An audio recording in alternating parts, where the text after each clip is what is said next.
चलिए आज की क्लास में हम बात करते हैं विविधता एवं भेदभाव। पिछले क्लास में हम विविधता की समझ के बारे में बात कर चुके हैं, तो विविधता आप समझ रहे हैं। ठीक है, तो आगे हम इस चैप्टर यानी क्लास 6 का आपका चैप्टर नंबर 2 है। आप अपना किताब खोलिए और फिर देखिए। ठीक है, आपका क्या क्या सबसे पहले हम बात करेंगे विविधता एवं भेदभाव क्या है, इसके बारे में। फिर उसके बाद पूर्वाग्रह क्या है, फिर रूढ़िबद्ध धारणा क्या है, असमानता एवं भेदभाव क्या होता है, फिर उसके बाद समानता के लिए संघर्ष की लड़ाई हमने कितनी लड़ी, इसके बारे में भी हम इस चैप्टर में बात करेंगे। ठीक है, तो विविधता क्या है इसको थोड़ा सा हम समझ लेते हैं, फिर आगे बढ़ेंगे। कि जब लोग अलग अलग होते हैं, चाहे वो धर्म यानी भाषा के आधार पे हो, खान पान के आधार पे हो, या कपड़े के आधार पे, या संस्कृति, तो उसे ही हम क्या कहते हैं, विविधता कहते हैं। हमारे भारत में यानी कि हमारे देश में जो है वैसे कुल 8 धर्मों का पालन करने वाले लोग यहाँ पे रहते हैं। वो कौन कौन से धर्म है? हिंदू, मुस्लिम, सिख, ईसाई, बौद्ध, जैन, यहूदी और पारसी। ये कुल 8 धर्मों के पालन करने वाले लोग हमारे देश में रहते हैं। हमारे देश में 1600 से ज़्यादा भाषाएं बोली जाती है। कितने? 1600 से ज़्यादा देश में भाषाएं बोली जाती है, जो कि मातृभाषाएं हैं। यहाँ पे 100 से ज़्यादा जो है नृत्य हैं। कितने? 100 से भी अधिक लोक नृत्य हैं, जो कि विभिन्न क्षेत्रों में विभिन्न समुदाय के द्वारा विभिन्न त्योहार पर किए जाते हैं। ठीक है, तो ये आपके विविधता एवं भेदभाव का डिफिनेशन रहा, आप इसे समझ लीजिए। ठीक है, तो 100 से भी ज़्यादा जो है लोक नृत्य है हमारे देश में। लेकिन क्या विविधता हमारे हमेशा खुशी का ही कारण होता है? नहीं, विविधता जो है ये हमेशा खुशी ही हमें नहीं देती हैं। ठीक है, ये हमारा हमेशा खुशी का ही कारण नहीं बनती हैं। हम उन लोगों के साथ हमेशा सुरक्षित महसूस करते हैं, या हमेशा अच्छा लगता है जो कि हमारे तरह दिखते हैं, जो हमारे तरह सोचते हैं, जिसका पहनावा हमारे तरह होता है, खान पान हमारे तरह होता है, उनके साथ तो हम एकदम बहुत ही अच्छा फील करते हैं। लेकिन जब हमारी तरह यानी कि जब हम कभी कभी ऐसे लोग से मिलते हैं जो हमसे बहुत ही भिन्न होते हैं, तो हमें वे बहुत अजीब और अपरिचित लग सकते हैं। कई बार हम समझ ही नहीं पाते या जान ही नहीं पाते कि वे हमसे अलग क्यों है। या लोग अपने से अलग दिखने वाले लोग के बारे में कह सकते हैं, वो खास तरह की राय एक अपना बना लेते हैं। अपने खास तरह यानी कि अलग लोग दिखने अपने से अलग दिखने वाले लोग के बारे में कुछ खास तरह की राय बना लेते हैं। जैसे कि फॉर एग्जाम्पल आप देख लीजिए कि ग्रामीण लोगों के बारे में ऐसे शहर के लोग हैं, या फिर ऐसे एक राय बना लेते हैं कि अच्छा मतलब गांव से आए हुए हैं, मतलब गांव वाले इलाके के साथ, अच्छा ठीक है थोड़ी कम बुद्धि होगी, थोड़ी कम समझदारी होगी, या फिर अच्छा गांव के हैं तो इसको इंग्लिश नहीं आता होगा, ये इंग्लिश नहीं बोलते होंगे। या फिर गांव के लोग शहर के लोगों के बारे में ऐसी धारणा उसकी रहती है, अच्छा शहरी लोग हैं, हाँ हाँ ये तो बड़ी मतलब आराम फरमाने वाले लोग होते हैं, आलसी होते हैं, या फिर ये तो सिर्फ पैसे के पहचानते हैं, इनको क्या लेना देना है उतने रिश्तेदारी वगैरह सबसे, इनको तो बस पैसे से ही इनको मतलब होता है। इस तरह की धारणाएं जो होते हैं, ये कह सकते हैं कि आप अपने मन में एक ऐसे तरह की धारणाएं बना लेते हैं, यानी कि ऐसे राय जो बना लेते हैं, इस तरह की राय जो हम अपने दिमाग में बिठा लेते हैं, इसको हम क्या कहते हैं? इसी को हम कहते हैं पूर्वाग्रह। इसी को हम क्या कहते हैं? पूर्वाग्रह। इसी को हम पूर्वाग्रह कहते हैं। ठीक है, पूर्वाग्रह क्या होता है कि किसी भी व्यक्ति को जाने बिना उसके बारे में पहले से ही कोई राय बना लेना ही क्या है? पूर्वाग्रह है। ठीक है, यानी कि जिसको कि जब हम किसी व्यक्ति या समूह के बारे में बिना सही जानकारी के, किसी व्यक्ति के बारे में बिना सही जानकारी के ही उनके बारे में पहले से एक अपना राय बना लेते हैं, उसी को हम पूर्वाग्रह कहते हैं। यानी कि हम एक लाइन में इसे समझे तो बिना जाने पहले से सोच लेना किसी के बारे में कुछ भी, वही क्या है? वही पूर्वाग्रह है। जैसे अभी हम आपको बताएं कि गांव के लोगों को अब आप पढ़े लिखे नहीं समझना, या हाँ ठीक है गांव के लोग पढ़े लिखे नहीं होते हैं, उसे अंग्रेजी नहीं आती है, या फिर शहर के लोग आलसी होते हैं, या फिर शहर के लोग पास मतलब ही होते हैं, पैसे के यार होते हैं। ये सब क्या है? ये सब एक अपनी पूर्वाग्रह है कि नहीं है? ये जो पूर्वाग्रह होते हैं, ये ज्यादातर इस तरह की राय जो होते हैं वो नकारात्मक होते हैं। ठीक है, जैसे कि लोगों को आलसी समझना या कंजूस समझना, उसके बारे में एक अपनी राय बना लेना, यही पूर्वाग्रह है। ठीक है, हम कई चीज़ों के बारे में पूर्वाग्रह हो सकते हैं, होते हैं बिल्कुल। कोई लोगों के धार्मिक विश्वास के बारे में, किसी का धार्मिक विश्वास एक अलग अलग होता है सबका, किसी को यानी फिर किसी के त्वचा का रंग को लेके, किसी क्षेत्र से मतलब जिस क्षेत्र से लोग अलग किसी कोई क्षेत्र के लोग को लेके जिस तरह से वो बोलते हैं, जैसे कपड़े वे पहनते हैं, लेकिन अक्सर हम दूसरे के बारे में बनाए गए यानी कि हमारे एक पूर्वाग्रह होता है, यानी कि एक पक्के राय हम अपने मन में बना लेते हैं। कोई अलग क्षेत्र से आ रहा है, उसके पहनावे अलग तरह के हैं, खान पान अलग तरह के हैं, तो उसके बारे में हम एक पक्के अपने तरह के अपने मन में एक राय बना लेते हैं। और हम अपने ऐसा ज़्यादातर होता है कि अपने से अलग दिखने वाले लोगों के से दोस्ती भी करना उतना पसंद नहीं करते हैं या नहीं करते हैं, है कि नहीं है। दोस्ती भी लोग वैसे ही करने चाहते हैं या फिर जो जिसके उसके तरह। अगर मान लीजिए अपने क्लास में हैं तो आप सबसे पहले किस तरह के दोस्त बनाना पसंद करेंगे? सबसे फर्स्ट कैसा आप पसंद करेंगे? जो कि आपकी तरह हो, आपसे आपके जैसे बात करे, आपकी चीज़ें समझे, उस तरह के लोगों से आप दोस्ती करना पसंद करेंगे, है कि नहीं है। वैसे ही हम आगे बात करेंगे, पूर्वाग्रह से ही आगे हम बात करते हैं कि उत्पन्न होगा कि रूढ़िबद्ध धारणाएं क्या हैं। रूढ़िबद्ध धारणाएं के बारे में अगर बात करें हम, जब हम किसी लोग को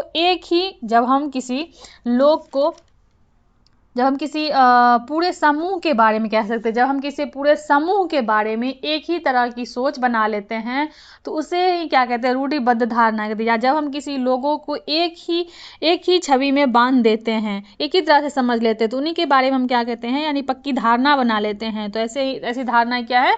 रूढ़िबद्ध धारणाएं हैं। कई बार हम किसी खास धर्म के बारे में, देश के बारे में, लिंग के बारे में जो है एक अपनी धारणाएं बना लेते हैं कि यानी कि किसी को हम समझ लेते हैं कंजूस, अपराधी या बेवकूफ़, इस तरह से सोचते हैं। ऐसा दरअसल में उनके बारे में मन में हम एक अपनी पक्की धारणा बना लेने से क्या होता है कि हर देश, देखिए हम अपनी एक धारणा बना लेते हैं, हाँ वो कंजूस है, वो बेवकूफ़ है, वो उस देश का है ऐसा है, वो उस धर्म का है ऐसा है, इस तरह से हम सोच लेते हैं, है। लेकिन हर एक धर्म में, हर एक देश में जो है हमें जो है कुछ कंजूस, अपराधी, बेवकूफ़ लोग ऐसे मिल जाते हैं। सिर्फ इसलिए कि कुछ लोग ऐसा एक समूह में कह सकते हैं कि कुछ लोग ऐसे होते हैं, लेकिन पूरे समूह के बारे में अगर हम ऐसी राय बना लेते हैं तो ये सही नहीं है। इस प्रकार की धारणाएं जो है वो हमें प्रत्येक इंसान को एक अनोखा, अलग व्यक्ति की तरह देखने से रोकती हैं। हम नहीं देख पाते कि उस व्यक्ति के अपने कुछ खास गुण और क्षमताएं हैं जो दूसरे से अलग बनाती है, उन्हें अलग है। रूढ़िबद्ध धारणाएं जो है ये बड़ी संख्या में लोगों को एक ही प्रकार के खांचे में जड़ देते हैं। एक ही प्रकार का मतलब एक ही तरह से सबको समझ लेते हैं, यानी किसी देश के बारे में एक जैसा ही मान लें, हाँ फलना वो इस देश से है तो ऐसा होगा, इस समूह से है ऐसा होगा, उस जाति से है ऐसा होगा, इस तरह से समझ लेते हैं।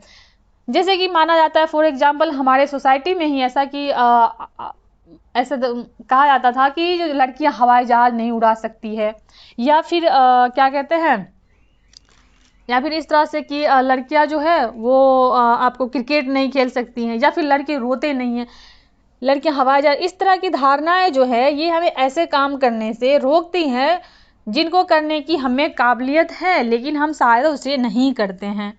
ठीक है, वो ऐसी धारणाएं जो है हमें काम करने से, जो हमारे अंदर जो कैपेसिटी है, जो हमारे जिसके लिए हम कैपेबल हैं, वो हम शायद नहीं कर पाते हैं। तो ये क्या है? ये रूढ़िबद्ध धारणा है।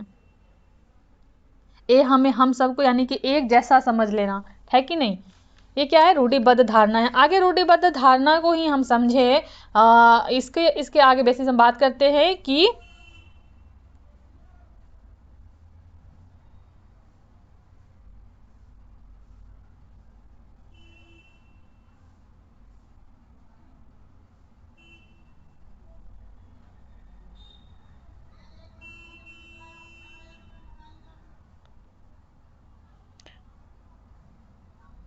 आगे हम बात करेंगे असमानता एवं भेदभाव के बारे में। देखिए, भेदभाव, असमानता और भेदभाव के बारे में।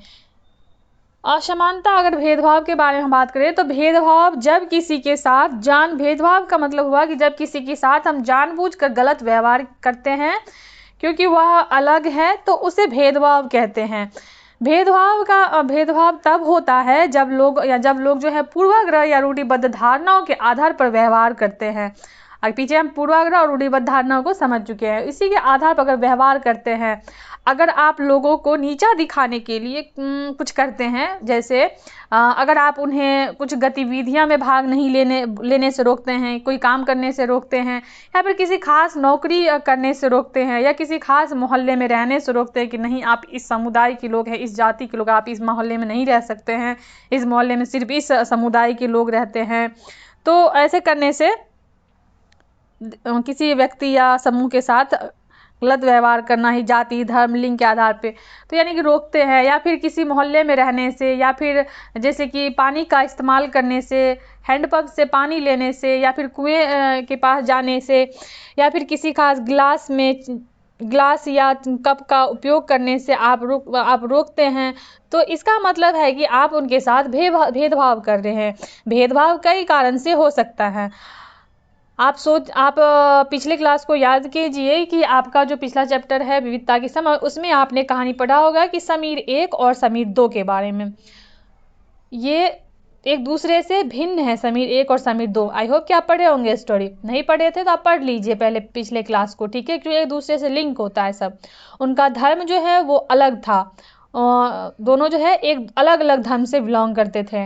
यह एक तरह का विविधता का पहलू है, यह भेदभाव का कारण भी बन सकता है। वो कैसे? ऐसा तब होता है जब लोग यानी कि अपने से भिन्न प्रथाओं और रिवाजों को निम्न कोटि मानते हैं। यानी कि अपने से भिन्न लोग जो होते हैं, दूसरे जाति के लोग, उसको अपने आप को उच्च समझना, अपने आप को उच्च कोटि के लोग समझना, महान समझना, बड़ा समझना, और दूसरे को निम्न समझना, ऐसे केस में जो है ये भेदभाव होता है। दोनों समीर में एक और अंतर थी। क्या थी? वो थी कि आर्थिक एक और अंतर था, वो था पृष्ठभूमि, यानी कि आर्थिक पृष्ठभूमि का था। समीर 2 जो था वो गरीब था। ये गरीबी जो है ये विविधता का पहलू नहीं है। गरीबी विविधता का पहलू नहीं है। अगर हम ये क्या था? ये असमानता है। असमानता क्या हुआ भाई? जब लोगों को बराबर अवसर और सुविधा नहीं मिलती हैं तो उसे क्या कहते हैं? असमानता कहते हैं। फॉर एग्जाम्पल, कुछ लोगों के पास अपने खाने, कपड़े और घर की मूल ज़रूरत को पूरा करने के लिए साधन और पैसा नहीं हो। अपनी मूल ज़रूरत जो होते हैं उसके लिए भी पैसा नहीं हो, तो इस केस में क्या होता है कि दफ्तर में, अस्पताल में, स्कूल में, इन सभी जगह पे भेदभाव किया जाता है।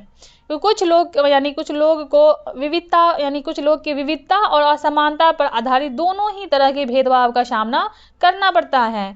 एक तो इस कारण कि वे उस समुदाय के सदस्य नहीं हैं, जिन संस्कृति और यानी कि जो संस्कृति है मूल्यवान, जिसको कि अच्छा समझा जा सकता है, उच्च समझा जाता है, उस संस्कृति से नहीं है वो, ठीक है। उनके संस्कृति जो है उनके संस्कृति को मूल्यवान नहीं माना जाता है। ऊपर से यदि वे गरीब भी है और उनके पास अपनी जरूरत की पूरा करने के साधन भी नहीं हो, तो इस आधार पर भी भेदभाव किया जाता है। ऐसा दोहरा भेदभाव जो है सामना कई जनजातियों, लोगों, धार्मिक समूह और खास क्षेत्र के लोगों को करना पड़ता है। और ऐसा जो है हमारे भारत के एक महान नेता डॉक्टर भीमराव अंबेडकर ने भी जाति व्यवस्था पर आधारित भेदभाव का सामना अनुभव किया है। उन्होंने भी यानी यह अनुभव जो है उनको 1901 में हुआ था।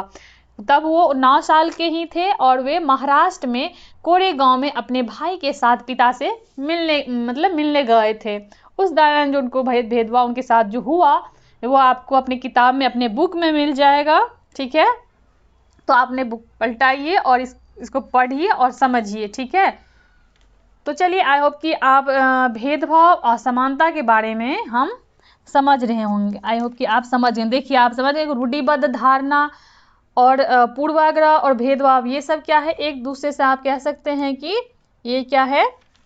लिंक है। यानी कि देखिए क्या होता है कि रूढ़िबद्ध धारणा या फिर क्या कहते हैं ये क्या है यार? देखिए, विविधता यानी कि भेदभाव जो है ये होता है। अरे यार कहाँ गया भाई?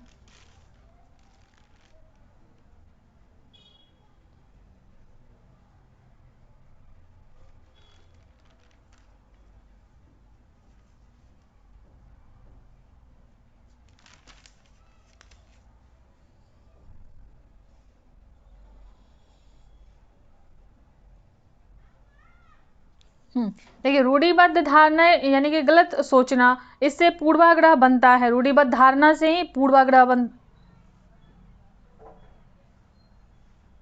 देखिए पूर्वाग्रह से ही रूढ़िबद्ध धारणाएं बनता है और फिर उसके बाद फिर देखिए रूढ़िबद्ध धारणा से ही पूर्वाग्रह बनता है, फिर हम भेदभाव करते हैं, है कि नहीं।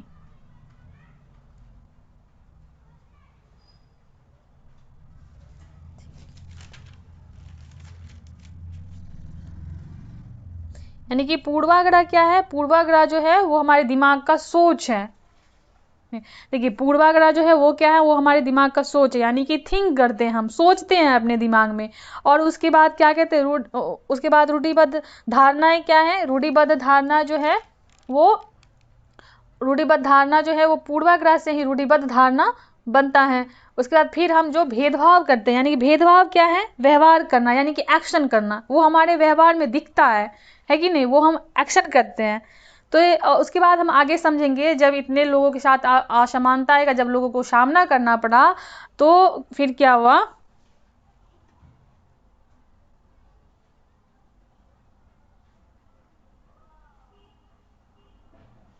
जब असमानता का लोगों को बहुत सामना करना पड़ा, तो फिर लोगों ने समानता के लिए संघर्ष की, लड़ाई बढ़ गया। जब इतनी असमानता और भेदभाव का लोगों को सामना करना पड़ा, तो फिर लोगों ने समानता के लिए संघर्ष की लड़ाई लड़ी। किसके लिए, एक मिनट, समानता के लिए संघर्ष की लोगों ने लड़ाई लड़ी। ठीक है, समानता के लिए संघर्ष मतलब जब समाज में कुछ लोगों को कम अधिकार या मौके मिलते हैं, तो वे लोग बराबरी पाने के लिए आवाज उठाते हैं। जैसे कि महिलाओं ने आंदोलन किया था, दलितों ने आंदोलन किया था। जब हमारा देश जो है 1947 में, जब हमारा भारत देश आज़ाद हुआ, तो एक राष्ट्र बना, तो हमारे नेताओं ने भी समाज में असमानता पर यानी कि नेताओं ने भी असमानता पर विचार किया। संविधान को लिखने वाले लोग भी इस बात से अवगत, यानी कि संविधान के लिखने वाले लोग भी इस बात से अवगत थे कि हमारे समाज में कैसे भेदभाव किया जाते हैं, और लोगों ने उनके खिलाफ किस तरह संघर्ष किया है। कई नेताओं ने इन लड़ाइयों के हिस्से थे, जैसे कि हमारे भीमराव अंबेडकर। इसलिए नेताओं ने संविधान के ऐसे दृष्टि को लक्ष्य रखा जिससे भारत में सभी लोगों को बराबर माना जाए। ठीक है, समानता को एक अहम मूल्य की तरह माना गया है।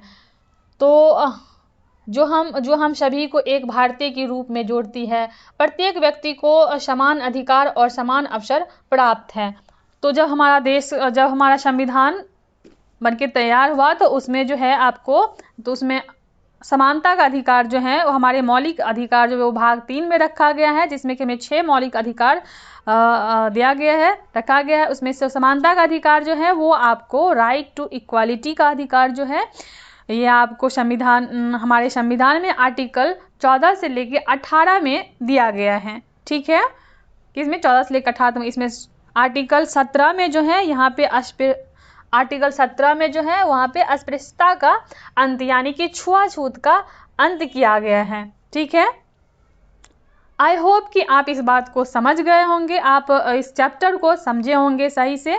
ठीक है, कि भेदभाव क्या होता है, असमानता क्या है, समानता के लिए लोगों ने लड़ाई लड़ी। आप अपनी किताब को एक बार रीड जरूर कर लीजिएगा, क्योंकि जब आप किताब पढ़ेंगे तो आप चीज़ों को रिलेट कर पाएंगे अच्छे से। ठीक है, उसके बाद भी अगर आपको कोई क्वेश्चन है, कोई डाउट है, तो आप ज़रूर मुझे कमेंट में पूछिए, हम आपको ज़रूर बताएंगे अगले क्लास में। आगे क्लास में हम बात करेंगे गवर्नमेंट के बारे में, सरकार के बारे में, सरकार क्या है इसके बारे में हम बात करेंगे। ठीक है, तो चलिए अब हम आपसे अगली क्लास में मिलते हैं।